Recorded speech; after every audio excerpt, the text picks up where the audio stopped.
Le vol de banque.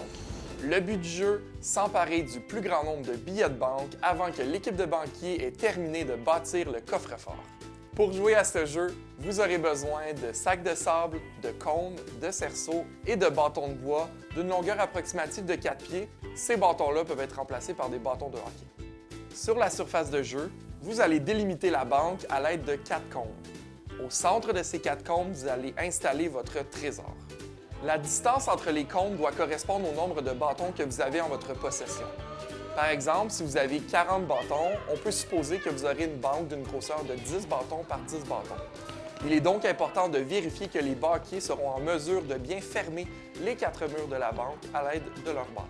On divise ensuite notre groupe en 2 équipes, l'équipe des voleurs et l'équipe des banquiers. Chacune des équipes va devoir se sous-diviser en 2 groupes. Les sous-groupes vont se positionner en rang derrière leur cône. Les voleurs en diagonale de l'autre équipe des voleurs et les banquiers en diagonale de l'autre groupe de banquiers. L'objectif des voleurs, c'est de rentrer dans le milieu, de prendre une poche et de la ramener dans son cerceau. Ça doit être fait un à la fois, ce qui veut dire que vous allez vous placer en ligne derrière le cerceau, un peu style course à relais. Pendant ce temps, les banquiers utilisent le même système de course à relais. Les premiers banquiers de chaque ligne prennent un bâton et vont le positionner rapidement entre les cônes qui forment les murs de la banque.